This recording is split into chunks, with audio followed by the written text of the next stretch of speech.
"You rascal! I do. Hand me out £1.13 and 4pence, if you please, sir." "1 divil and 13 imps, you tinker." "What for?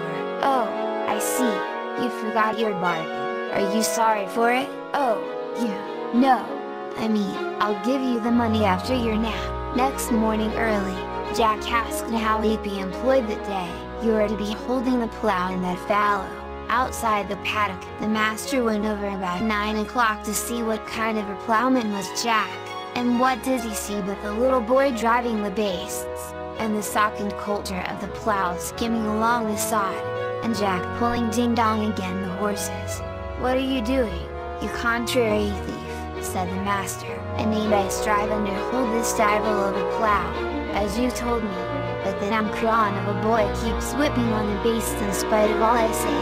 Will you speak to him?" "No, but I'll speak to you. Didn't you know, you boss too, that when I said holding the plow, I meant reddening the ground?" "Faith, and if you did, I wish you had said so. Do you blame me for what I have done?" The master caught himself in time, but he was so stomached, he said nothing. "Go on and redden the ground now, you knave, as other plowmen do. And are you sorry for our agreement?" "Oh, not at all, not at all." Jack plowed away like a good workman all the rest of the day. In a day or two the master bade him go and mind the cows in a field that had half of it under young corn. "Be sure, particularly," said he, "to keep Brownie from the wheat. While she's out of mischief there's no fear of the rest." About noon, he went to see how Jack was doing his duty, and what did he find but Jack asleep with his face to the sod, Brownie grazing near a thorn tree, one end of the long rope round their horns, and the other end round the tree, and the rest of the beasts all trampling and eating the green wheat. Down came the switch on Jack. "Jack, you vagabond, do you see what the cows are at, and do you blame master?" "To be sure, you lazy sluggard, I do. Hand me out £1.13 and 4pence, master. You said if I only kept Brownie out of mischief, the rest would do no harm.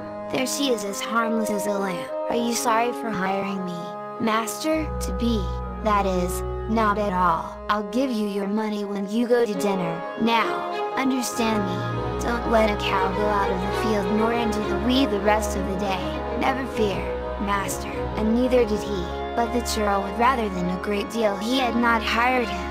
Jack and his master. Illustration 1.png. The next day 3 heifers were missing and the master bade Jack go in search of them. "Where will I look for them?" said Jack. "Oh, every place likely and unlikely for them all to be in." Jack and his master. Illustration 2.png. The churl was getting very exact in his words. When he was coming into the bun at dinner time, what work did he find Jack at but pulling armfuls of the thatch off the roof, and peeping into the holes that he was making. "What are you doing there, you rascal?" "Sure, I'm looking for the heifers. Poor things, what would bring them there?" "I don't think anything could bring them in it, but I looked first into the likely places, that is, the cow houses, and the pastures, and the fields next in, and now I'm looking in the unlikeliest place I can think of. Maybe it's not pleasing to you it is, and to be sure it isn't pleasing to me, you aggravating goose cat. Please, sir, hand me £1.13 and 4pence before you sit down to your dinner. I'm afraid it's sorrow that's on you for hiring me at all." Made a diff. "Oh no, I'm not sorry. Will you begin, if you please, and put in the thatch again, just as if you were doing it for your mother's cabin?" "Oh, faith I will, sir," with a heart and a half. And by the time the farmer came out from his dinner, Jack had the roof better than it was before, for he made the boy give him new straw. Says the master when he came out, "Go, Jack, and look for the heifers, and bring them home." "And where will I look for them?" "Go and search for them as if they were your own." The heifers were all in the paddock before sunset. Next morning, says the master, "Jack, the path across the bog to the pasture is very